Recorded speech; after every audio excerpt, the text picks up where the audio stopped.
네, 마이크 시험 중. 네, 안녕하세요. 네, 부파애가 알토스타 시간입니다. 아이고, 안녕하세요. 네, 반갑습니다, 남사님. 네, 오늘 하루도 잘 보내셨는지 모르겠습니다. 네, 오늘 밖에 날씨가 좀, 흐린 날씨였어요. 비는 오지 않은 것 같은데, 어떻게 보내셨는지 모르겠습니다. 네, 저는, 어제, 지방에 다녀오고, 네, 저희가 토요일 날 현장학습하고, 그때도 강행군을 한 것 같은데, 네, 그리고, 어제도 또, 새벽 이른 아침부터, 네, 지방을 다녀오고, 네, 그랬더니, 약간 목소리가 깔아앉았어요. 좀 양해해 주시고요. 자, 저희 부파야가 알투스타, 네, 재밌고, 유익한 내용으로, 네, 준비를 해봤습니다. 네, 여러분들에게, 꼭 필요할 것 같다. 요런 내용들만, 추려가지고, 네, 부파야가 알투스타를, 하고 있습니다. 저희가, 지난 토요일, 네, 토요일 날 저희 공공주도 3080 도심복합사업지로 후보지로 선정된 곳, 그리고 또 하려고 하는 곳 위주로, 그리고 모아주택 후보지로 뭐 선정된 곳, 뭐 이런 곳 위주로 우리 회원님들과 함께 쭉 돌아봤는데요. 자, 근데 그 공공주도 도심복합사업지에 대해서 많이 혼란스러워하는 것 같아가지고, 그리고 또 새롭게 많은 변화가 있었거든요. 그래서 그런 부분에 대해서 좀 궁금하실 것 같아갖고 네, 정리를 해보았습니다. 자, 도심 복합 공공사업에 대해서 먼저 좀 간략하게 정리를 해보도록 하겠습니다. 여러분들도 이미 다 알고 계시겠지만 그래도 내가 이런 부분을 몰랐구나 하는 부분도 있으실 거예요. 자, 공공주도 3080 대도시권 주택 공급 획기적인 확대 방안이라고 해서 발표가 2021년 2월 4일 날 발표가 났어요. 그래서 이거를 이사 대책이라고도 하거든요. 근데 요 날짜가 이전까지 좀 중요했습니다. 요 날짜 기준으로 해가지고 현금 청산을 다 하느냐 안 다 하느냐 이런 부분이 있어서 2월 4일이라는 날짜가 되게 좀 무시무시한 날짜였는데요. 자, 아무튼 공공주도 3080 대도시권 주택공급 획기적인 확대 방안 2021년 2월 4일 문재인 정부 때 발표가 났습니다. 자, 추진 배경을 보면은 어떤 이제 염려가 있어서 요걸 발표했나 봤더니, 자, 주택이 수요에 대한 부분에서 수요자는 앞으로 늘어날 것 같은데 주택 공급이 지금 뭐 역대 최대 수준 주택 공급에도 불구하고 유례없는 초저금리와 가구 수 급증 등으로 인해서 주택 시장이 여전히 불안한 양상이고, 그리고 금리 인하에 따른 주택 수요 증가와 도심 내 공급 부족 우려가 겹치면서 젊은 층의 내 집 마련 불안 심리가 확산되고 있다. 자, 이러한 상황이다 보니까, 자, 이 괜찮은 주택을 공급할 방안이 없을까 하고 고민을 하고 대책을 발표를 했던 것 같습니다. 자, 근데 지금도 앞으로 뭐 인구가 줄어서 어떡하느냐라고 하는데 2021년 이사 대책 요 발표 때도 가구 수가 늘어나는 거에 대해서 염려를 하고 있습니다. 가구 분화가 이례적으로 가속화되고 있는 가운데 19년 수준의 가구 수 증가세가 지속될 경우 총량적 수급 불균형도 우려되는 상황이다, 이렇게 보고 있어요. 이게 수도권, 이제 서울만 아니라 수도권 전체를 봤을 때 이 가구 수 증가가 19년에서 22년까지 계속 가구 수가 이게 늘어날 것으로 2021년도에 보고 있습니다. 25.4%, 26.1%, 26.7%, 27.4% 이런 식으로 가구 수는 계속 증가할 건데, 자, 그에 비해서 주택 수 증가는 2019년에서 2022년을 봤을 때, 2019년도에는 뭐 30일 정도 되지만 갑자기 그 다음 해에는 24, 그리고 26.2, 그리고 나서 25.8, 요 정도 수준이다. 자, 그래서 요거가 가구수 증가 대비 주택수 증가는 계속 줄어들거나 그 수요에 비해서 미치지 못할 것 같다 하고 이제 앞으로에 대한 가구수 증가 대비 주택 공급에 대해서 좀 걱정하는 그런 부분이 있었습니다.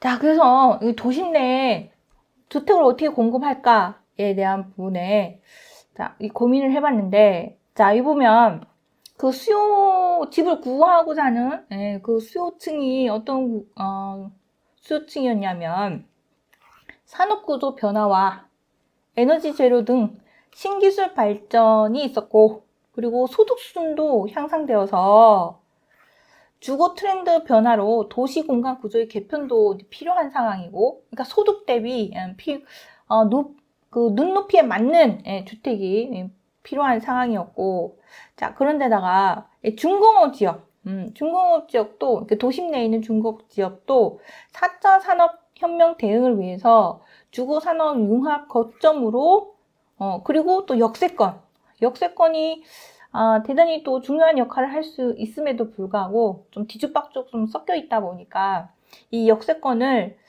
대중교통과 녹색 기술을 접목한 주거 상업 복합 거점으로 전환해서 개발하는 게 좋지 않겠는가.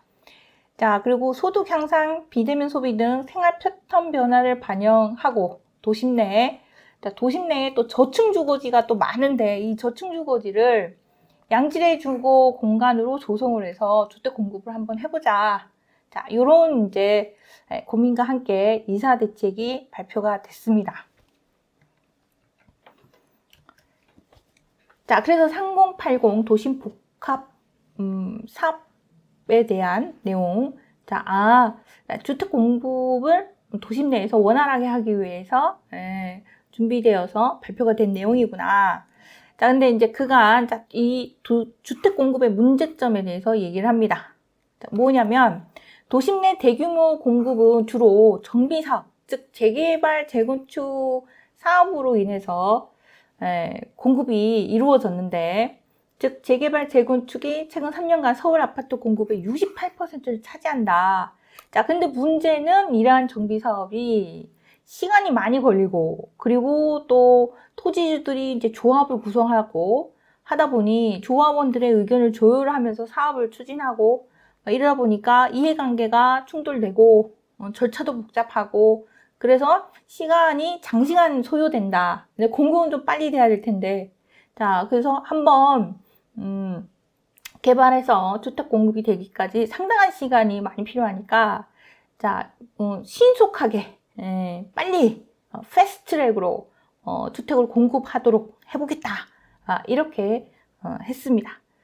자, 그래가지고 특히 이제 어느 부분을 중점적으로 하겠다라고 했냐면 역세권, 중공업 지역, 저층 주거지 요 세 군데 부분에 대해서 자, 기존에 갖고 있던 문제점이 뭐였냐면 역세권은 대형 소형 건물이 혼재돼 있고 도로에 접한 건물과 이면에 있는 건물 등 소유주들 간의 이해가 상충되고 세입자들은 또 내몰리고 이러한 우려가 있어서 역세권 개발이 어려웠는데 자, 요런 부분도 고려해서 개발하도록 하겠고, 그리고 중공업 지역도 대형 소형 공장주 사업이 잘 되는 공장과 그리고 쇠퇴한 공장 그리고 인근 지역의 주거시설 소유주들 간의 갈등도 존재하고 있는데 이런 갈등이 좀 많이 일어나지 않도록 이익도 좀 주고 해서 개발 좀 해봐야 되겠다.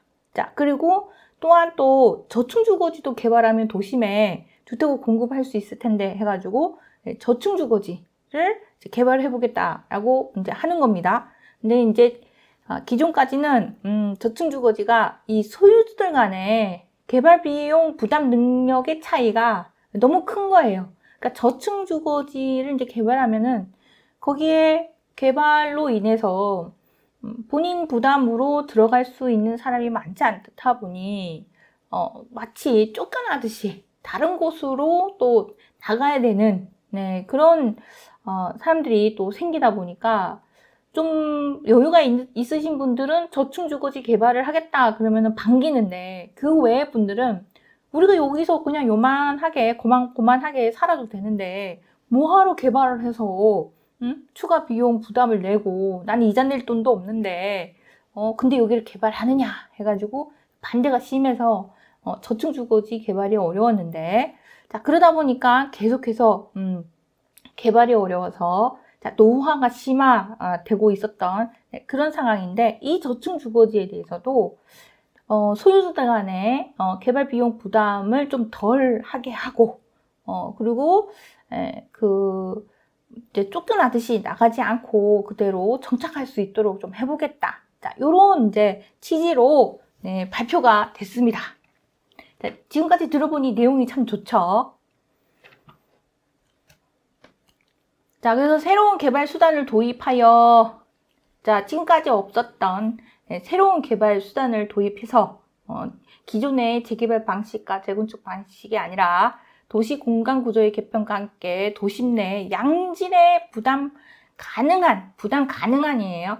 이제 개발만 했다 그러면은 나는 그 돈을 어떻게 내? 막 이런 분들이 너무 많은 그런 저층 주거 지역이나 이런 곳에 부담할 수 있도록 해주겠다라고 하면은 좀 주민들 간의 동의도 좋아지고, 그래서 그 신속하게 개발해서 사업이 빨리빨리 진행해서 신속하게 새로운 주택을 공급할 수 있지 않겠느냐, 자, 이렇게 하는 거예요. 근데 그거를 어떻게 하냐 하면 이제 맡겨서 하는 게 아니라 그냥 알아서 하게끔 내버려두는 것이 아니라 공공이 개입하겠다. 그래서 공공이 참여한다면 개발 비용 부담 능력이 떨어지는 특수한 상황 아래에 있는 소유자나 월세 수입 의존 고령자, 그리고 영세 상인 등의 세입자 지원이 가능할 수 있도록 하겠다는 겁니다. 그래서 공공이 참여해서, 자, 그리고 주민이 희망하면 특정 구역을 정해 공공이 도시계획에 부합하도록 사업계획을 수립하고, 그리고 그 구역 내에 주민 동의를 받아 사업 추진을 한다, 이런 겁니다. 자, 그래가지고 한마디로 그냥 간략하게 좀 정의를 내린다면, 이 3080 도심복합 사업지로 사업으로 되는 곳은 기존에 개발이 좀 어려웠던 거. 근데 각종 인센티브를 주고, 그리고 거기에 있는 토지 소유자, 주택 소유자에게 부담이 좀 덜 하도록 그렇게 해서 개발하겠다. 대신 공공이 좀 참여를 해서 하겠다라는 겁니다. 여기까지 이제 들었을 때는, 자, 요 3080 도심복합 사업 정말 괜찮겠구나, 이런 생각이 드실 겁니다. 자, 그래서 이런 방식으로 한다면, 그리고 막 10년, 15년 걸리는 개발 사업이 아니라 속도전으로 가면 5년 안에도 할 수 있고, 막 그러면은 2025년까지 전국 대도시에 약 83만 호 주택 공급 부지를 확보할 수 있다. 공급 부지를 확보한다는 거예요.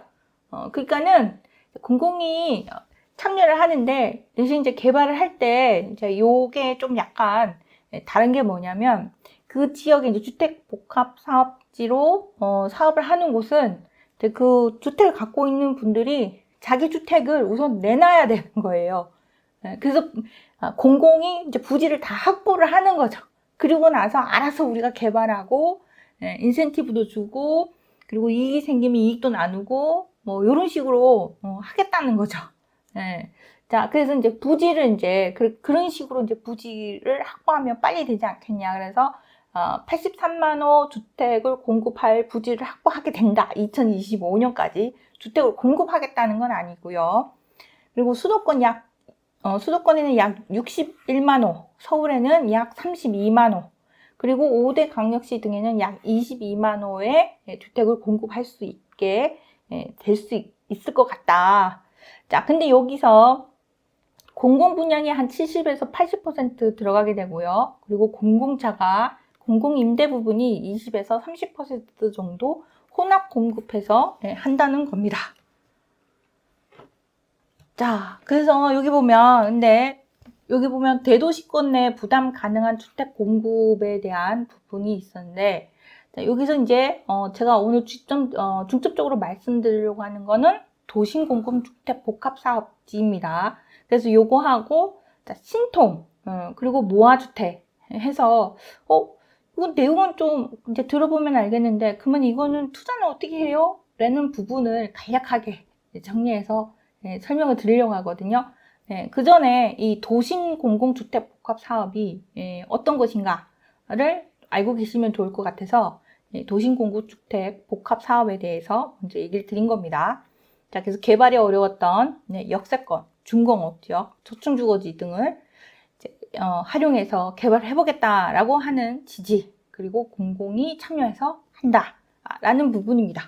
자, 그러면은 이게 개발이 되게 어려웠던 곳을, 그리고 각종 인센티브와, 그리고 뭐 대출도 뭐 좀 용이하게 해준다 그러고 막 이러니까 이거 좋은 거 아니야? 그러면은 어떻게 되겠습니까? 그 개발을 하겠다는 곳이 가격이 막 뛸 수 있잖아요. 자, 그래서 선제적으로 이 투기가 일어나지 않도록 선제적으로 여러 가지 또 제도로 규제를 합니다.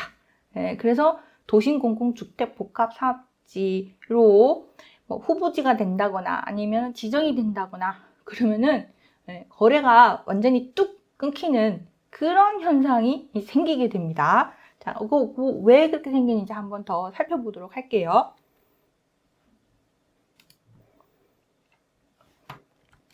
자, 오늘 제가 다시 한번 말씀드리지만 크게는 도심공공주택복합사업지와 그리고 신속통합기획사업지를 어떻게 투자가 가능한가, 지금이라도 살 수 있는가, 거기에 대한 의문점을 갖고 계셔가지고 그거를 설명을 드리기 위해서 먼저 도심공공주택복합사업지에 대해서 먼저 간략하게 설명을 드리는데요. 다시 도심공공주택복합사업이란 역세권, 중업지역, 저층주거지 등 기존 민간 사업으로는 개발이 어렵다는 거죠.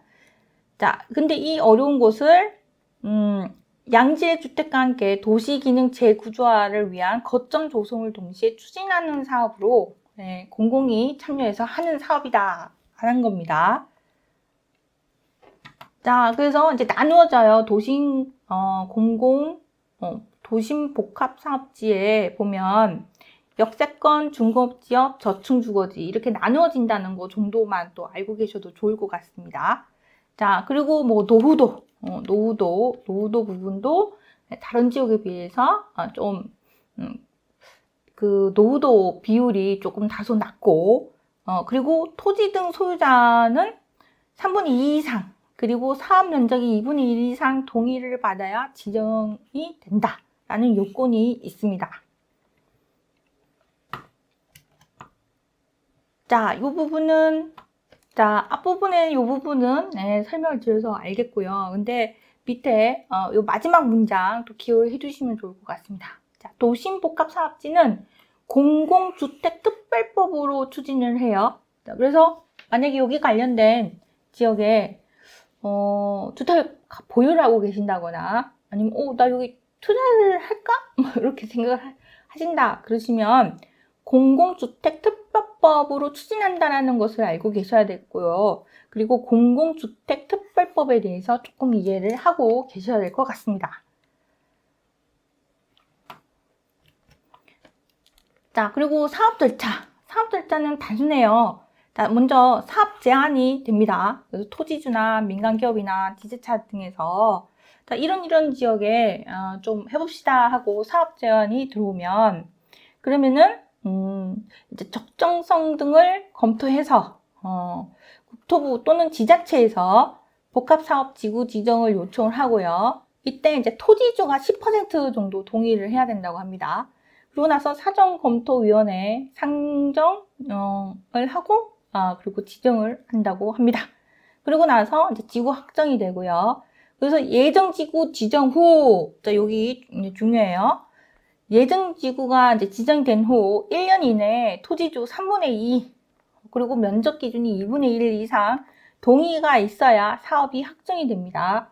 만약에 이 기간 내에 동의율이 확보가 안 됐을 경우에는 요거 사업이 자동으로 취소가 된다는 점 알고 계시면 좋을 것 같습니다. 자, 그리고 나서 이제 요거가 이제 되면 그다음부터는 이제 부지 확보가 되고 인허가 착공이 되면서 신속하게 인허가 절차를 받고 착공을 하겠다라는 겁니다. 자, 그래서 되게 오랜 기간 걸리지 않고 뭐 5년 이내도 뭐 개발이 가능하다 뭐 이렇게 얘기를 하는데, 자, 그래서 주민희망시 공공주도 패스트트랙 옵션을 제공하고 신속하게 개발하겠다라는 거고요. 그리고 생활인프라 혁신공간 일자리와 연결된 품질 높은 주택 공급을 하겠다. 그리고 수요자가 선호하는 주택 공급을 한다. 임대주택은 돌봄, 육아, 일자리 등을 연계하고 뭐 이런 얘기를 하고요. 그리고 여기 밑에 내용이 중요합니다. 사회적 합의에 기초한 개발이익을 배분을 한답니다. 개발이익을 사회적 합의에 기초해서 개발이익을 배분을 할 거고, 자, 근데 이제 만약에 이렇게 개발을 한다 그러면은 또 투기 세력이 들어와서 부동산 가격이 급등할 수 있으니까 선제적 투기 수요를 차단하겠다. 요 내용도 들어갔습니다.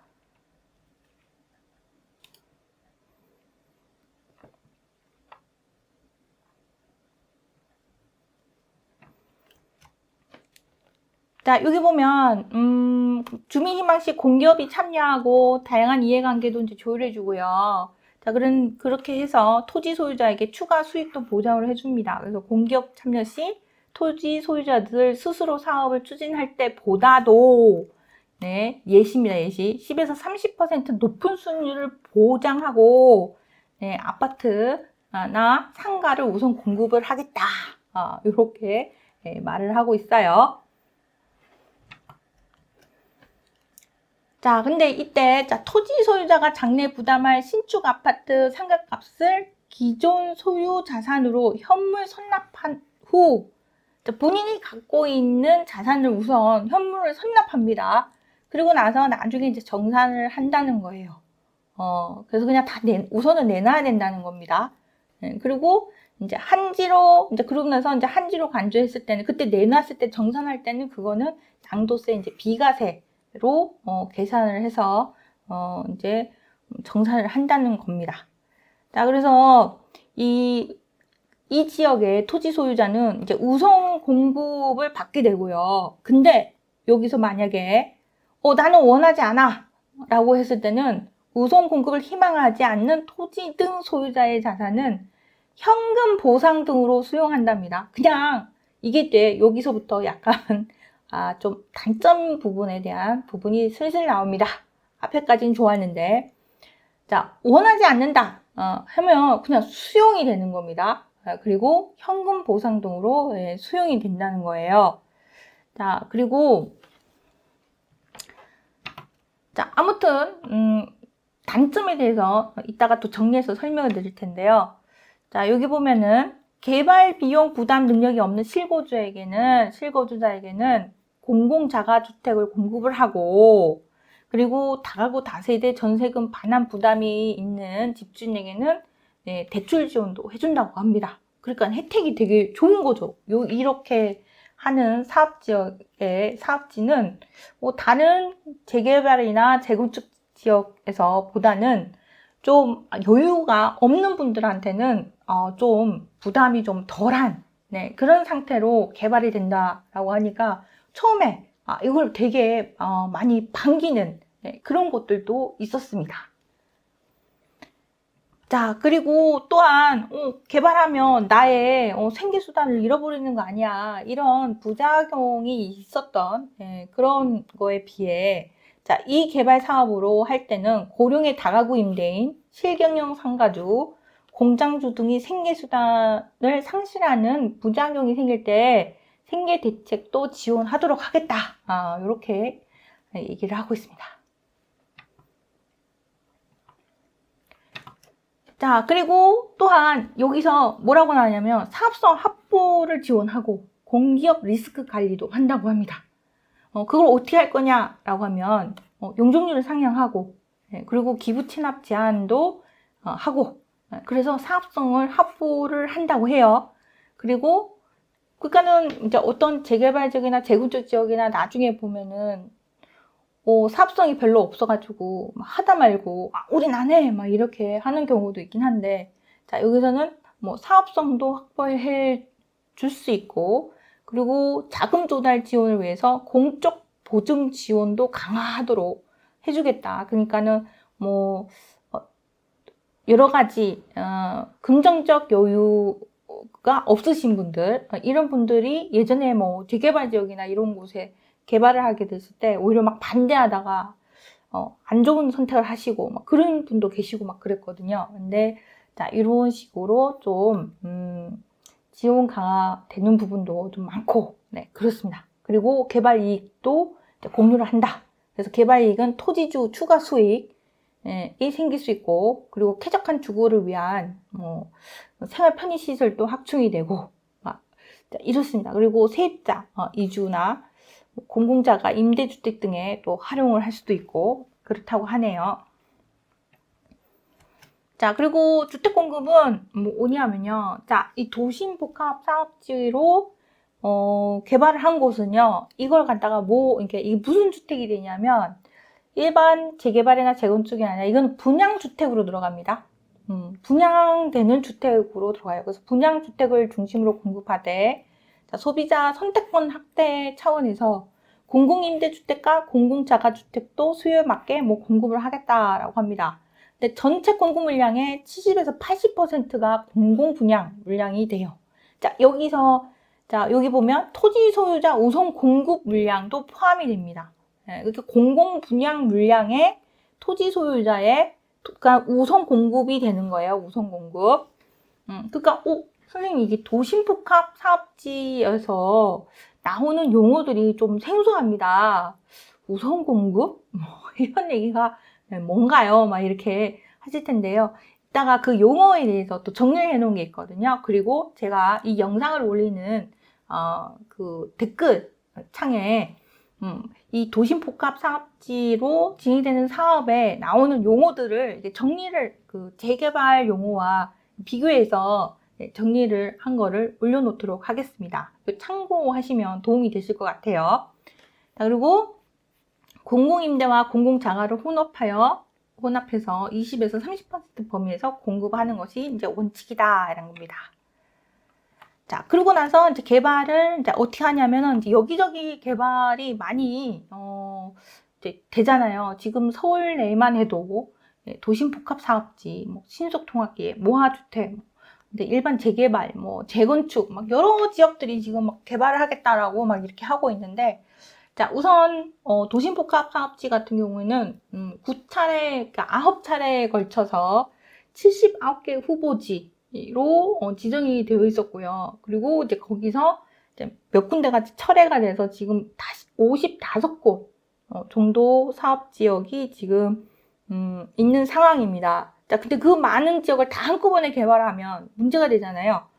그리고 규모가 또 상당히 큰 곳도 있고, 자, 그렇습니다. 자, 일단 어떻게 하냐 하면 순환 개발로 한다는 겁니다. 그래서 총이 공공주택 복합 사업에 공급되는 공공임대, 공공자가 물량은 이제 이게 되잖아요. 공공임대, 공공자가 물량이 나오잖아요. 그러면 후속 사업에 이주단지로 우선 활용한다는 거예요. 그래서 거기에 이사를 들어갔다가 나중에 다른 지역에 사업이 끝나면 나가는 그런 방식으로 한다는 겁니다. 그걸로 활용을 하겠다는 겁니다.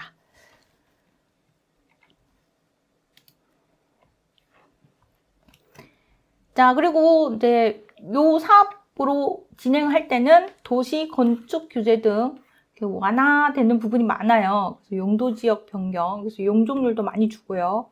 그리고 주거 비율 제한도 이것도 줄어들고요. 주거 비율 제한에 대해서 완화가 된다는 겁니다.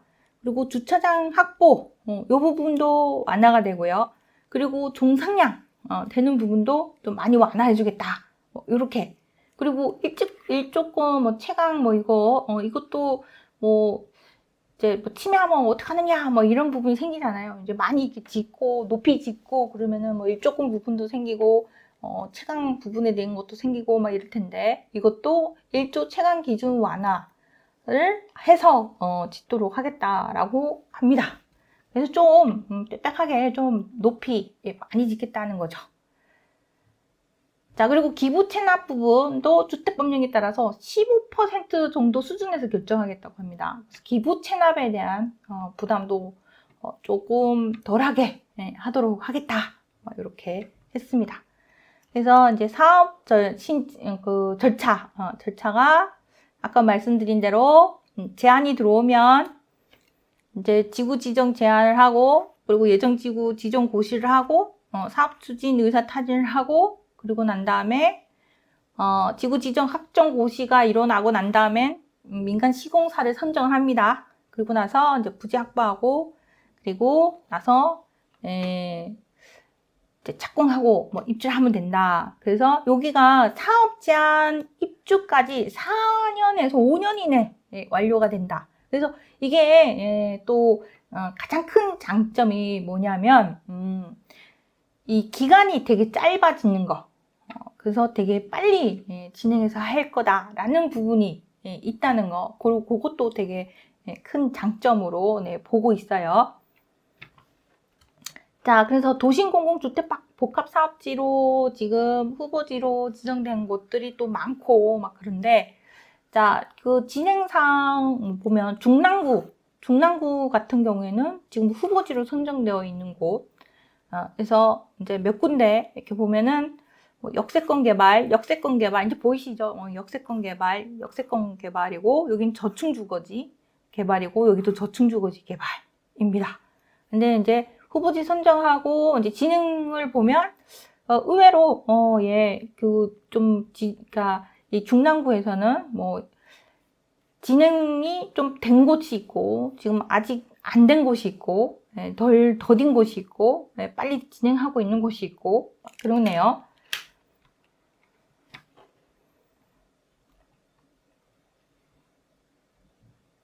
자, 요거는 아까 공급 예정 물량 설명을 드렸는데 과연 이게 가능할까 뭐 이런 생각은 좀 들어요.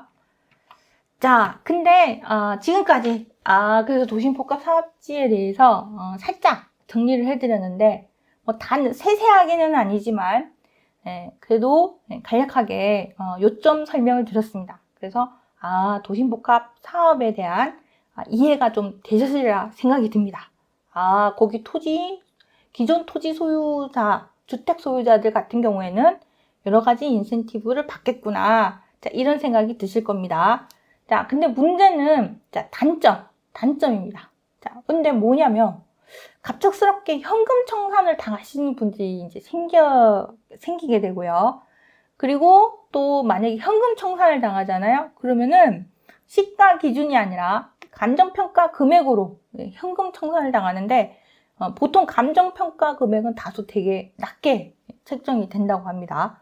자, 그리고 또 한번 그 도심복합사업 후보지로 지정이 되거나 그러면은 거래도 내 맘대로 할 수 없게 토지거래허가구역으로 묶이고 막 그래요. 그래서 그것도 이제 그래서 거래가 완전히 뚝 끊기는 그런 상황이 생겨서 자, 거래도 내 맘대로 할 수 없다 이렇게 되고요.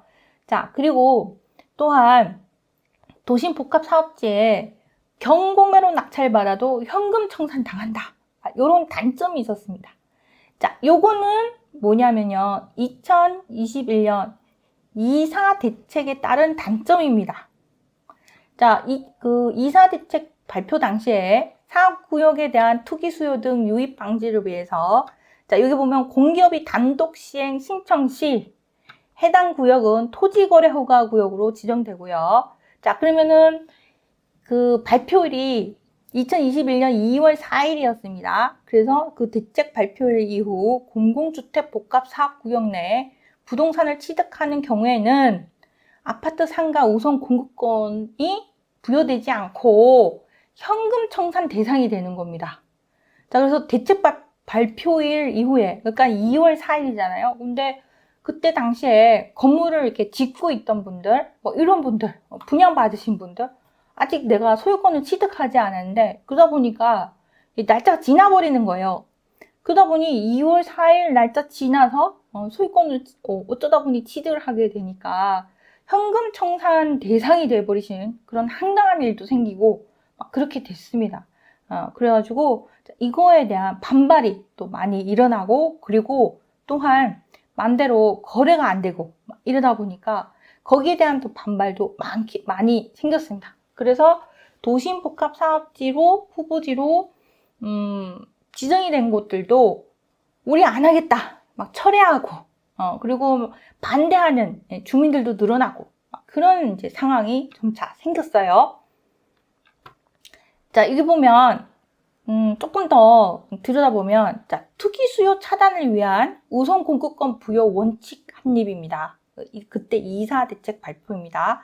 자, 그때 얼마나 이제 깐깐하게 줬냐 하면, 그러니까는 가격이 폭등할까봐 이렇게 한 거예요. 우선 공급권에 대한 부여는 대책 발표일 이후에 사업구역 내 기존 부동산에 대한 신규 매입 계약을 체결한 자는 우선 공급권을 부여하지 않겠다. 그러니까는 매입 계약을 2월 4일 이전 이후, 그러니까는 사람들이 뭐 얘기를 하다가 어쩌다 보니 그 다음에 가서 계약서를 작성할 수도 있고 막 그런데, 자, 대책 발표일 이후에 자, 그 사업구역 내 기존 부동산에 대한 신규 매입 계약을 체결한 자는 우선 공급권을 부여하지 않겠다. 그리고 대책 발표일 이후에 자, 쪼개기, 그러니까 부동산의 분할, 분리 소유 등의 권리 변동이 있는 경우에도 우선 공급권을 부여하지 않겠다. 이렇게 얘기하고요. 자, 그리고 단독주택, 나대지 등을 다세대 등으로 건축하여 지분을 분할하는 경우 대책 발표일 이후 건축 허가분부터는 우선 공급권을 부여하지 않겠다. 이렇게 또 얘기를 합니다. 자, 그래서 이제 조금 더 들여다보면, 그래도, 완전히 뭐 황당할 정도로까지는 아니지만, 그래도 나름대로 무엇인가 계획을 잡고 뭐 이렇게 있었던 분들은, 이게, 뒤통수를 맞은 그런 느낌이었다고 합니다. 자, 그리고, 우선 공급권도, 자, 구역 내 1세대 1주택에 한해서 우선 공급권을 1세대 1주택 공급으로 원칙으로 운영하고, 그리고 공유 지분인 경우에는 대표 1인에게 공급하는 등, 자, 기존 재개발 공급 원칙을 준용하겠다라고 하고요. 그리고 전매 제한 기간이 있고, 그리고 타 사업지의 재당첨을 제한한다고 합니다. 그리고 또한 뭐냐면 여기서 우선 공급 계약일로부터 5년 이내에 투기가열지구에서 우선 공급 및 정비사업 조합원 분양 신청도 불가하다. 이렇게 했습니다. 자, 그래서 투기 수요 차단을 위해서 우선 공급권 부여 원칙이 정말 아주 그냥 세밀하게 쫀쫀하게 규제를 하는 그런 부분이 발표가 됐어요. 자, 그러다 보니까 거래가 거의 완전히 올스톱 되는 그런 상황이 생겼습니다. 자, 그래서 저희가 현장에 갔을 때 부동산 사무실이 문을 닫고 다른 곳으로 가버리고, 왜냐하면 거래가 전혀 안 되니까 그러한 지역들이 생긴 것이 바로 이러한 규제, 투기 억제 정책 때문에 그렇습니다. 자, 그리고 또 한 가지 또 황당한 부분이, 그러니까 주민들이 황당하게 여겼던 부분이 뭐냐면, 토지거래허가구역 지정 등 투기 억제 방안에서 뭐가 나오냐면, 실거래 내역을 면밀히 점검해서 최근 거래 가격 또는 거래량이 예전보다 10에서 20% 상승하는 경우에는 대상 지역에서 제외한다. 이게 가격이 오르면 대상 지역에서 제외를 하겠다. 이렇게 한 겁니다. 그래서 가격이 조금이라도 오르면 안 된다. 이런 또 억제 방안을 발표를 했습니다. 자, 그리고 토지거래허가구역으로 이렇게 지정된 곳, 자, 요곳은 그러면 완전히 뭐 살 수가 없느냐? 그건 아니고 실거주, 실경력 목적으로는 살 수가 있다고 합니다. 그 외에는 부동산을 매입하는데 제한이 따른다. 이렇게 했습니다. 자, 근데 얘기를 이제 들여다보면 뭐 다양한 얘기가 나요. 뭐 공공주택 특별법이라는 거, 그리고 또 뭐 현금 청산, 현금 보상, 그다음에 조금 더 들여다보면 현물 보상, 뭐 우선 공급권, 뭐 이런 얘기가 나오거든요. 그러니까는 이 도심 공공주택 복합사업지에서 쓰는 용어가 있어요. 요거는 제가 영상을 올리는데 댓글로 올려놓을 테니까요. 한번 읽어보시면 도움이 되실 것 같습니다. 자, 그래서 여기 보면 도심 공공주택 복합사업지의 기존의 단점에 대해서 설명을 드리도록 하겠습니다. 자, 도심 공공주택 복합사업지의 기존의 단점이라고 얘기했던 건 뭐냐면, 아까 설명드린 거는 2021년 2월 4일 대책 발표 당시에 뭐 투기 억제 방안 뭐 이런 것들로 인해서 거래가 잘 안 되고 그리고 주민들의 반발심도 뭐 많고 막 그랬다고 그랬잖아요. 그래서 자, 이게 기존의 단점 다시 한번 정리를 하면 우선 공급권이 제한이 되고요. 그러면서 권리 산정 기준일, 권리 산정 기준일이 자, 아까는 2월 4일 발표일 이후에 사면 안 된다 그랬는데 그거에 대한 반발심이 있어서 또 늦춰줍니다. 그래서 권리 산정 기준일을 2021년 6월 29일로 이제 늦춰주고요. 그리고 투기가열지구 5년 내에 분양이 금지되고요. 그리고 토지거래허가구역으로 지정이 되고요. 그리고 분양가 상한제에 걸리고요. 그리고 경공매 낙찰도 현금 청산되는 대상이 됩니다. 자, 그래서 사람들이 야 이거 어떡하냐 뭐 이랬거든요. 그래서 투자자들이 거들떠보지도 않던 그런 곳이었습니다. 자, 우선은 아까 대책 발표일 이후에 사업구역 내 기존 부동산에 대한 신규 매입 계약을 체결한 자는 우선 공급권을 미부여한다 그랬잖아요. 그게 2월 4일 기준이었습니다. 근데 이거에 대한 반발이 크다 보니까 갑자기 느닷없이 그러니까 자, 이 권리상정 기준일을 대책 발표일 이후에 소유권을 취득한 경우 모두 현금 청산이 되었는데 요걸 갖다가 논란 끝에 2021년 6월 30일, 그러니까는 2021년 2월 4일에서 2021년 6월 30일로 변경이 됐습니다.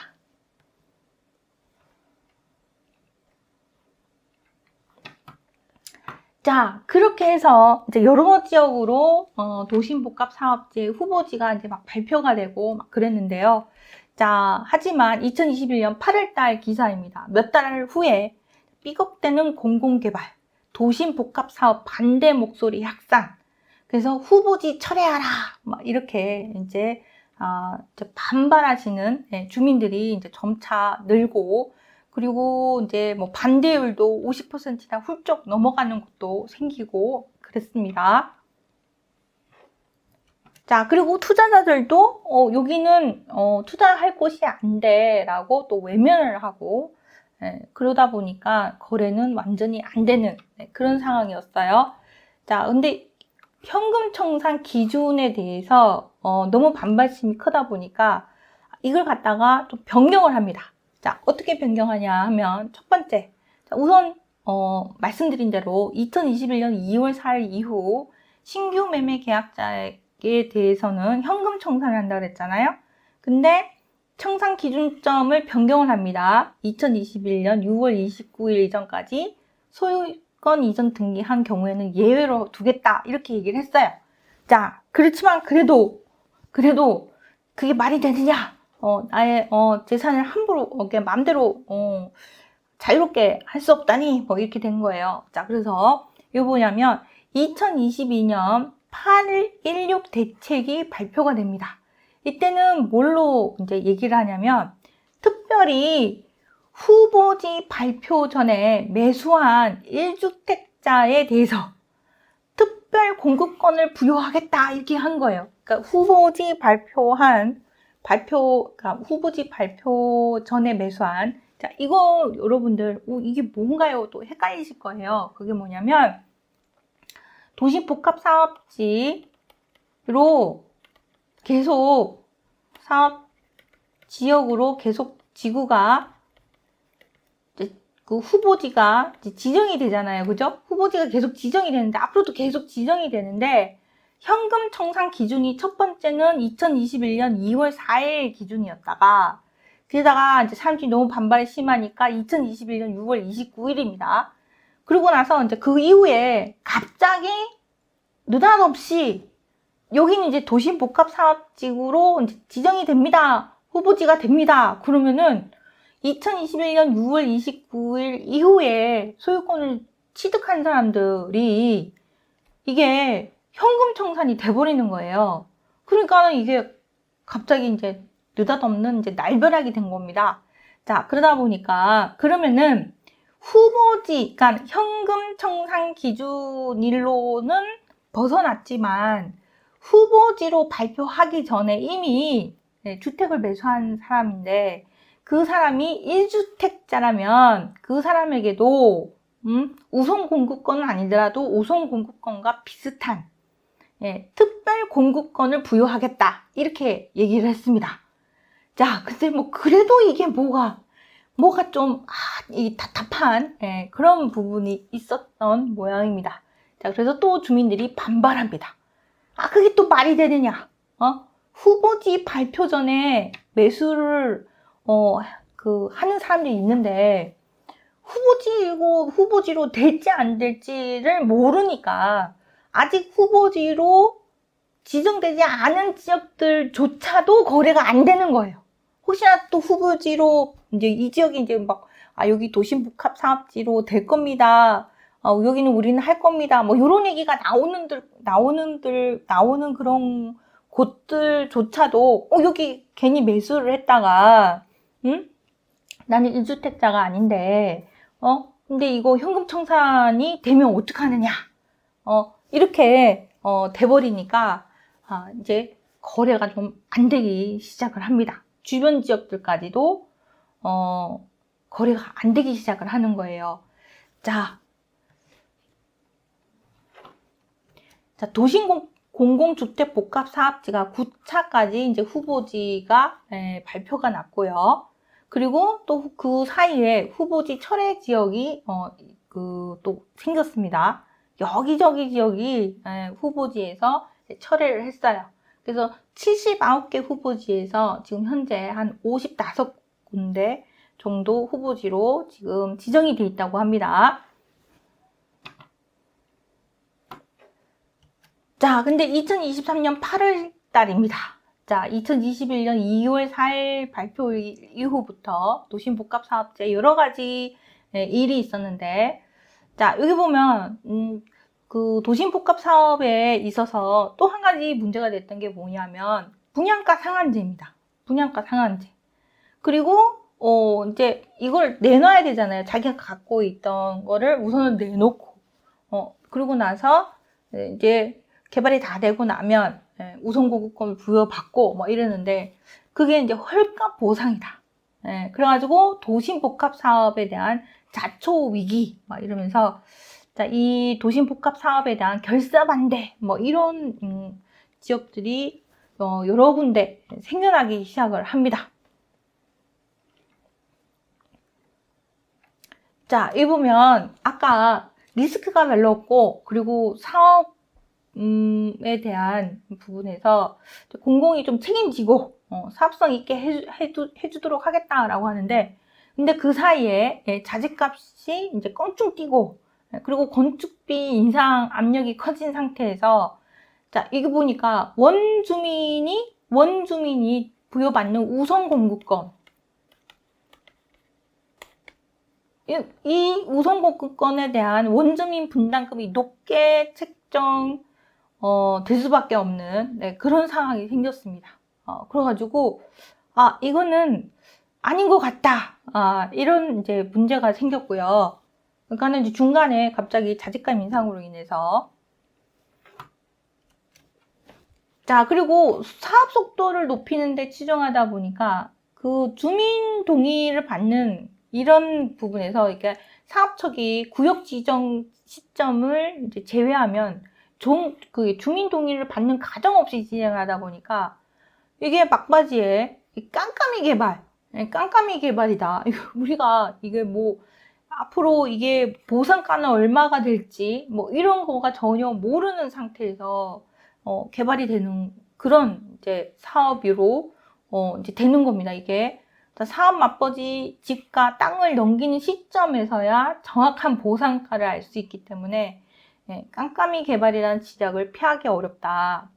그리고 또한 투기 세력을 막기 위해서 매매가 금지돼 있어서 사업에 반대하는 이들은 현금 청산을 받는 수밖에 없는 상황이다. 현금 청산은 굉장히 낮은 감정가 책정으로 인해서 이렇게 낮게 현금 청산을 당한다고 그랬잖아요. 물론 뭐 소송하시는 분들도 계시긴 하지만, 자, 그리고 현금 청산은 공시지가를 기준으로 책정되기 때문에 헐값 보상 논란도 계속되고 있다. 이렇게 한 겁니다. 그래서 원하지 않는 분들은 아니 나는 내가 원하는 것도 아닌데 그거 원하지 않는다. 그럼 현금 청산을 받는데 그 현금 청산도 완전히 낮은 가격으로 보상을 받게 되는 그런 부분이 있어서 더 이제 반발심이 심하게 된 그런 부분이 있었습니다. 자, 그리고 신규 사시고 자 보면 부담이 별로 없을 줄 알았는데 자, 서민들이 3억에서 4억 원을 부담하고 들어갈 수 있는 사람이 누가 있느냐. 근데 입주권을 즉 아까 입주권이라고 하잖아요. 이거 재개발 얘기인 거고, 그 다음에 이거는 아까 우선 공급권입니다. 우선 공급권을 포기하면 현금 청산 대상자가 된다. 그랬을 때 이거가 부담스러워서 다 포기하면 우리 지역으로 봤을 때는 90% 이상이 현금 청산 대상자가 되는 겁니다. 라고 신길 사지구 비대위원장님이 이렇게 얘기를 했다고 하네요. 자, 그래서 이제 여러 가지 이제 문제가 이제 계속 이제 불거져서 나옵니다. 자, 그러다 보니까, 2024년, 지난달에 2024년 3월 달입니다. 3월 달에. 현금 청산인 줄 알았는데, 입주권 받겠네, 라는 기사가 나왔어요.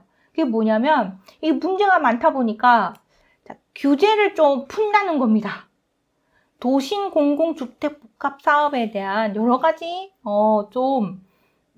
규제사항, 너무 깐깐한 규제사항 뭐 이런 거가 있어서 2024년 3월달 그 사이에 또 뭐 특별 공급법도 부여하겠다 뭐 이런 얘기도 나오고 그랬지만 하지만 그걸로도 좀 주민들의 마음을 달래기가 쉽지 않았는데 2024년 3월달에 규제를 좀 확 풀어서 좀 하겠다 이런 얘기가 나왔어요. 자, 근데 요거 우선은 도심 복합 사업 이거는 이제 특별히 이제 진행을 해서 원래는 2025년까지 한시적으로 특별히 뭐 저층 주거지, 그 다음에 역세권, 그 다음에 중공업 지역 뭐 이런 지역으로 이제 한시적으로 개발이 어려웠던 것을 공공이 참여해서 개발을 할 수 있도록 해주겠다. 한시적으로 이런 혜택도 부여하고 인센티브도 부여하고 용적률도 주고 이런 식으로 하겠다라고 했는데 이게 지금까지 이제 지지부진하니까 이제 시간이 그냥 흘러간 거예요. 그래서 이제 2025년에 이게 원래 완료가 이제 그냥 완료가 되는데 이걸 갖다가 2027년 9월까지 3년 연장을 한다고 합니다. 3년 연장을 한다고 하네요. 2025년이 아니군요. 그럼 2024년이 되는군요. 죄송합니다. 2027년 9월까지 3년간 더 연장을 하기로 했다고 합니다. 그래서 여기 공공주택특별법 개정안을 이제 발의를 했고요. 2024년 3월 달에.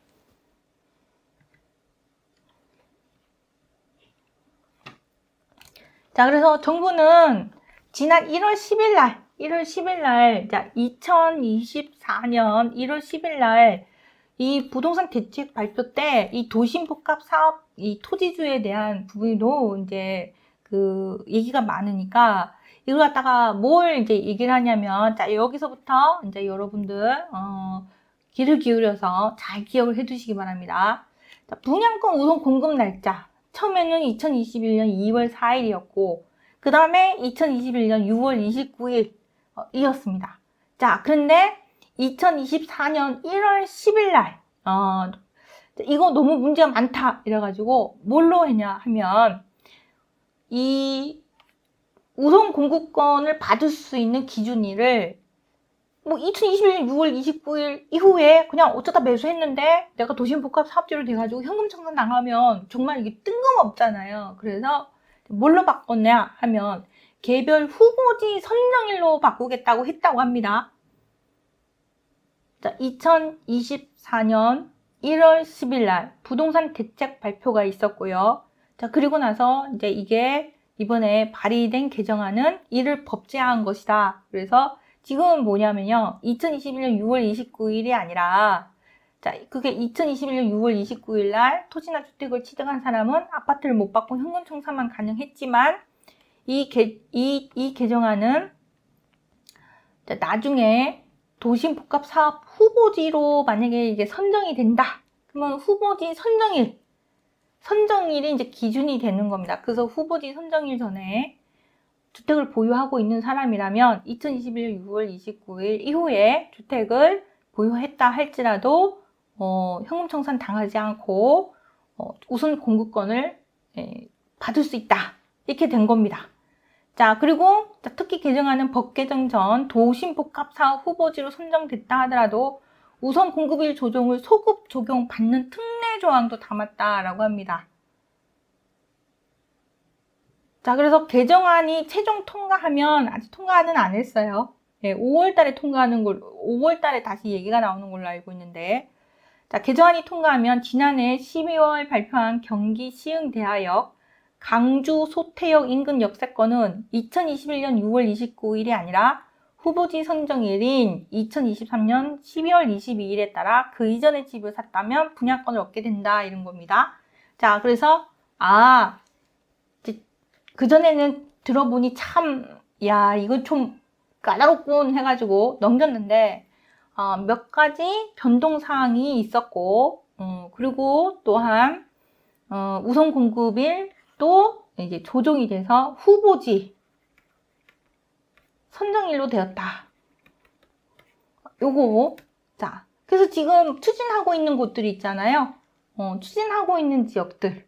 그런 지역들은 지금 구입을 했는데 이제 후보지로 선정됐다. 그러면 우선 공급권을 받을 수 있어요, 없어요? 우선 공급권을 받을 수 있게 된다는 겁니다. 자, 우선 공급권이라 하면, 자, 여기서는 분양권을 말해요, 분양권.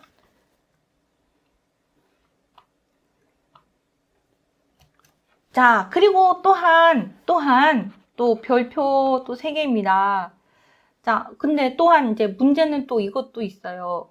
분양권을 받을 수 있는 기준일, 후보지 선정일이 이제 된다 하더라도, 그 기준일이 지났다 하더라도, 기준일 이후 해당 주택 토지에 대한 최초 거래이면서 무주택자가 매수한 경우라면 분양권을 받을 수 있다. 또 된 겁니다. 이게 지난달에 얘기가 나온 거예요. 자, 그래서 이걸 현장 가서 설명을 드리려고 하니까 너무 길어서 제가 이번에 부파회가 알뜰수다 시간에 설명을 드리겠다라고 한 겁니다. 자, 해당 주택 토지에 대한 최초 거래이면서 무주택자가 매수한 경우라면 분양권을 받을 수 있다, 이겁니다. 근데 아쉬운 건 아직까지, 자, 그러면은, 자, 이 분양권을 받을 수 있는 기준이 지났다 할지라도 경매나 공매로, 자, 무주택자가 취득한 경우라면 분양권을 받을 수 있는지 없는지는 아직은 애매해요. 그거는 조금 더 확인을 하고 다음 기회에 또 말씀드릴 수 있다면 말씀드리도록 하겠습니다. 자, 어쨌든 후보지 선정일로 바뀌었고, 그리고 후보지 선정일로서 또 지난 이후라 할지라도 그 지역에 해당 주택 토지에 대한 최초 거래이면서, 그러니까 그 지역에 처음 사면서 무주택자라면 또 분양권을 받을 수 있다라는 거고요. 자, 그래서 우선 공급일 이후 거래는 무조건 현금 청산하도록 한 규정을 완화한 셈이다. 이렇게 된 겁니다.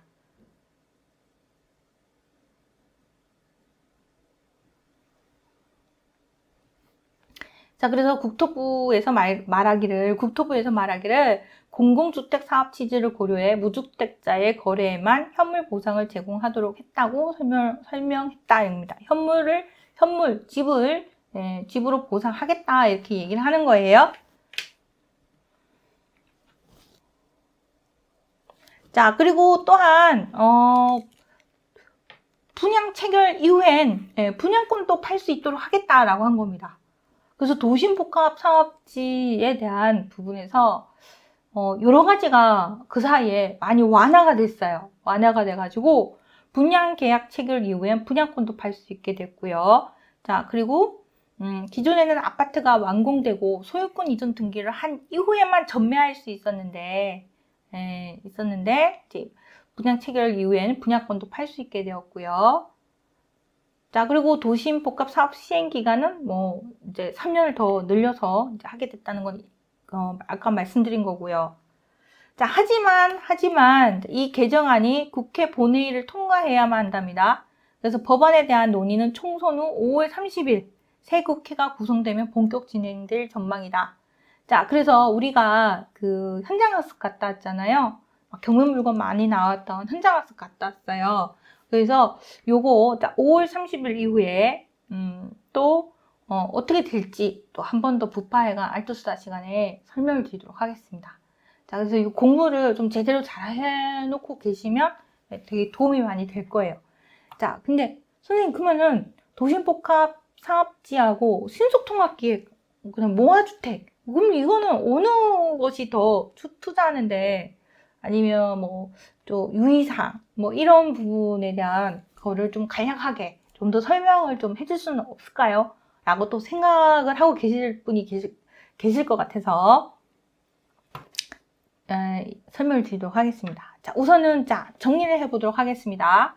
2024년 1월 10일 대책 발표가 있었고요. 자, 그래서 권리 산정 기준일을 이거를 이제 후보지 선정일로 변경한 거예요.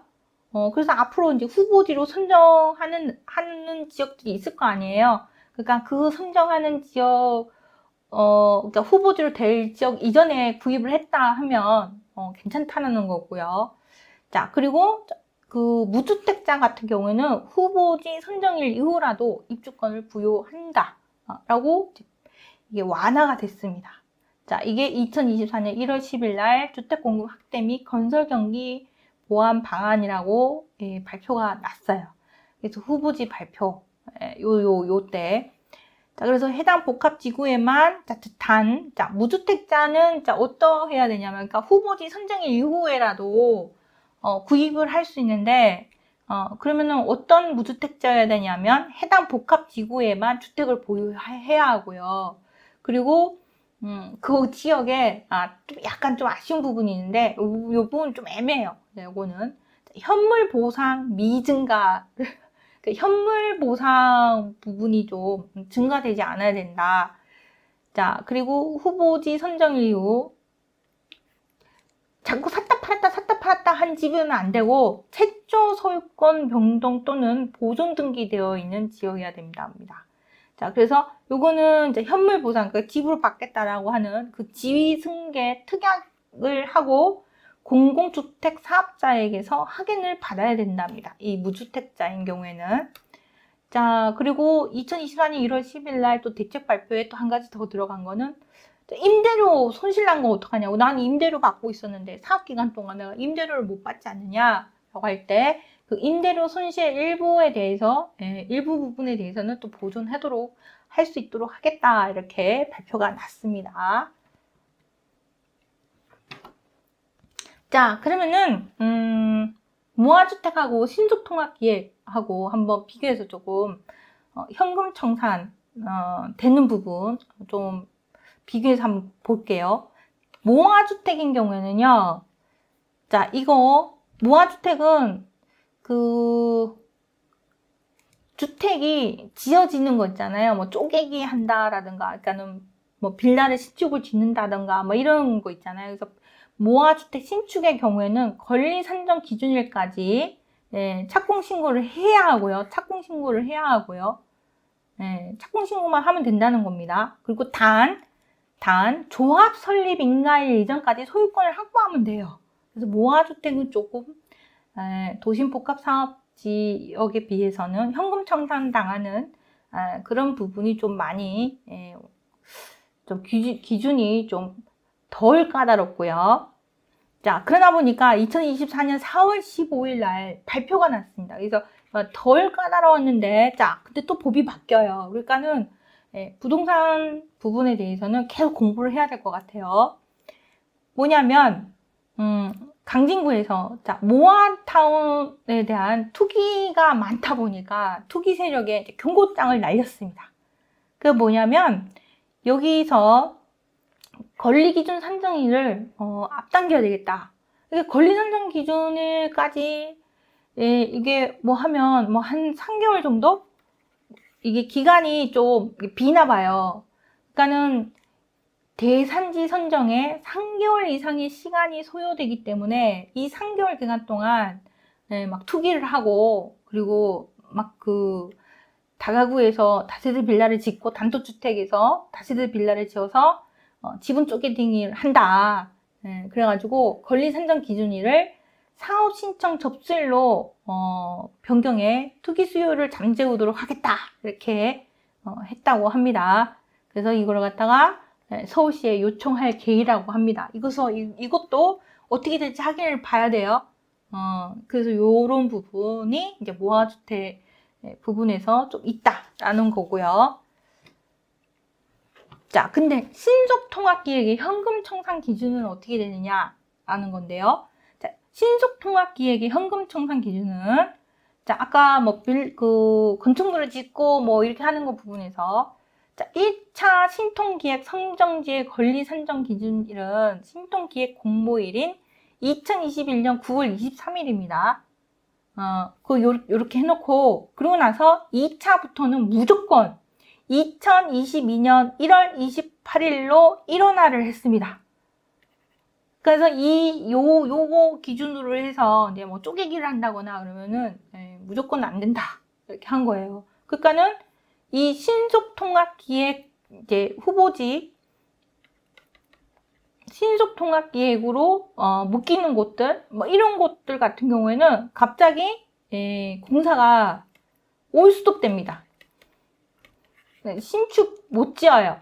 그래서 2022년 1월 28일로 완전히 일어나야 되니까 그 이후에 이 신속통합기획 지역도 거래가 거의 잘 안 되는 그런 상황이 생긴 거예요. 그래서 이제 서울시에다가 이것 좀 완화해달라 이렇게 얘기를 했는데, 자, 도심복합사업지 같은 경우에는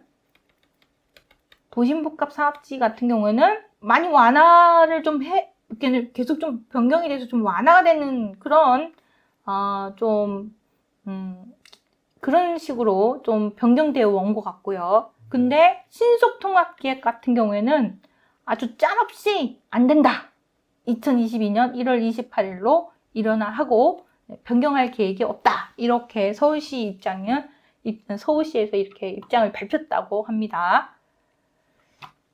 자, 그래가지고 신통기획. 내가 지은 서울 빌라가 물딱지가 되다니 빡빡한 신통기획 기준에 피해자가 생겼다. 그래서 오세훈 시장 임기 전에 토지 매입 허가 받았어도 현금 청산 대상이 되고 분양도 안 되고 임대도 안 되고 억울하다 하고 이제 주택 사업자들, 건설 사업자들 분들이 억울하다 이렇게 하고 있다고 합니다. 그래서 도심복합 사업지보다도 더 이제 빡빡한 신통기획 사업지가 이렇게 이런 상황이 있다. 그래서 분양도 임대도 안 돼서 하루하루 이자가 걱정이 돼서 피가 마른다. 이런 부분이 있어요. 그래서 신통 부분에 이런 부분이 있구나 이렇게 알아두시고요. 자, 이거는 또 설명하면 너무 길고. 자, 그런데 서울시 신통기획 주택 재개발 후보지 6곳을 또 추가로 선정을 했다라고 3월 28일 날 발표가 나서 여러 지역이 지금 신속통합기획 발표가 지금 나오고 있습니다. 자, 근데 여기서 하지만 신속통합기획처럼 신속통합기획 지역도 갑자기 뭐 저층 뭐 빌라 지역, 밀집 지역이 막 아파트 막 되게 높은 용적률을 받아서 막 아파트, 대규모 아파트 단지로 변하다 보니까 이 지역도 가격이 급등할 수 있어서요. 자, 그래서 바로 토지거래허가구역으로 묶이게 됩니다. 자, 근데 이런 신속통합기획처럼 토지거래허가구역에서 거래를 하고자 한다면, 자, 원칙적으로는 자, 실제로 매수인이 실제 거주할 목적으로 거래하려는 경우에는 허가를 받을 수 있습니다. 실제 거주할 목적으로. 자, 뭐 하냐? 매수인이 인근에 주택을 보유하고 있다면 이를 처분하는 조건으로만 가능해요. 자, 만약에 처분하고 싶지 않다. 처분하지 않고 기존 주택을 그대로 보유를 하고자 한다면 이때는 신속통합계획처럼 토지거래허가구역으로 묶이면 그 주택을 그 토지거래허가구역 내에 주택을 추가로 매수하고자 한다면 기존 주택을 그대로 보유하면서 이때는 임대사업자로 등록해서 거래하는 것을 고려해 볼 수도 있다고 말하기도 합니다. 자, 다만 임대사업자로 그러니까는 등록을 한다 그러면은 10년 동안 임대사업자를 유지해야 되고 임대료도 갱신시 5% 이내로만 증액이 가능한 그런 단점이 있다라는 거 알고 계셔야 되겠고요. 자, 하지만 이제 장점이 있습니다. 장점. 자, 신속통합기획사업지에는요, 지금 도심복합사업지로 이미 후보지로 선정된 곳은 더 알아봐야 되긴 하지만, 기존에는 경매나 공매나 그 물건으로 그냥 취득을 해도, 현금 청산당한다고 했습니다. 그래서 사람들이 또 생각을 해요. 현금 청산 당하면 경매로 낙찰을 받지 말아야지 라고 하는데요. 그래서 또 오히려 거기에 또 기회가 있다고 현금 청산을 당하니까 사람들이 아무도 덤비지 않을 거 아니냐. 자, 그래서 도심복합사업지 내에 현금 청산 당할 수 있는 그런 물건이 경매로 나오면 많이 유찰돼서 즉 뭐 인수하는 뭐 대항력 있는 임차인의 보증금이나 이런 게 없다면 이게 현금 청산되는 금액보다 훨씬 낮은 가격으로 낙찰을 받으면 되지 않겠느냐. 이렇게 해서 접근하시는 분들도 계십니다. 자, 아무튼 근데 신속통합기획사업지에서는 경매 물건으로 취득해도 괜찮으냐라고 물었을 때, 자, 가능합니다. 경매나 공매로 취득해도 괜찮습니다. 다만, 자, 경공매의 민사집행법에 따른 경매 절차, 즉 경매도 그냥 개인이 뭐 강제 경매를 불렀다든가, 그리고 공매도 압류나 뭐 이런 게 된 게 아니라 다른 이상한 요인으로 인해서 공매가 진행되는 그런 물건으로 또 낙찰을 받는다거나 그랬을 경우에는 안 될 수도 있어요. 그러니까 일정 요건을 갖춘 공매 절차여야 합니다. 그래서 경매하고 공매로 낙찰을 받아도 신속통합기획에서는 괜찮습니다. 하지만 일정 요건을 갖춰야 되고요. 자, 그리고 또한 여기 뭐냐면 다른 부분이 있습니다. 뭐냐면 요 신속통합기획에 경매로 낙찰을 받은 이후는 또 어떻게 하느냐 하면은 낙찰 받고 나서 이걸 갖다가 임대를 놓고 계속 갖고 있을 수 있어요. 자, 기존의 토지거래허가구역으로 묶인 신속통합기획사업지 내에 주택을 매수할 경우에는 오로지 실거주, 실목적, 실수요자 입장인 사람만 주택을 매수할 수 있습니다. 기존 주택도 인근의 기존 주택도 매도를 하고 이 주택을 매수를 해서 실거주를 해야 되는데 이 경매나 공매로 신속통합기획 사업지역에 낙찰을 받은 경우라면 모든 경매나 공매는 아닙니다. 자, 그런 경우에는 우선 임대를 놓고 보유를 할 수 있어요. 자, 근데 나는 계속 임대를 놓고 보유하고 싶지 않다. 중간에 매도하고 싶다. 그럴 때는 그 매도 대상이 반드시 아까 말씀드렸던 실수요자 대상에만 매도가 가능하다는 점 아무한테나 팔 수 없다는 점. 팔 수는 있는데, 자, 임대도 가능하고, 그냥 임대를 놓고 계속 있을 수도 있고요. 또한, 매도도 가능하지만, 매도를 할 경우에는 실수요자 대상으로만 가능하다는 점 알아두시기 바랍니다. 자, 이렇게, 짧게나마, 도심 복합 사업지에 대한, 간략하지만, 주요 사안들, 반드시 알아두시면 좋을 점들에 대해서 설명을 드렸고요. 자, 그리고 무화주택, 그리고 신속통합기획, 이렇게 여러분들이 알고 계시면 좋을 사안에 대해서 정리를 해봤습니다. 자, 도움이 되셨는지 모르겠네요. 자, 오늘은 여기까지 하도록 하고요. 다음에는 또 더 알찬 내용으로 여러분들을 찾아뵙도록 하겠습니다. 들어주신 여러분들 모두 감사드리고, 자, 요거를 아는 것과 모르는 것에는 큰 차이가 있습니다. 그리고, 자, 아직, 개정안은, 5월 말, 5월 30일로 알고 있는데, 자, 그때 또 어떻게 될지, 결정 나는 대로 다시 한번 또 부파회가 알토스타 시간에 설명을 드리도록 하겠습니다. 자, 아는 것이 힘이다. 아는 것이 힘이고, 그리고 또 현장에 가보는 것이 힘이다. 자, 그런 사람만이 부자가 된다. 그리고 잘못된 투자를 하지 않고 제대로 투자를 할 수 있다.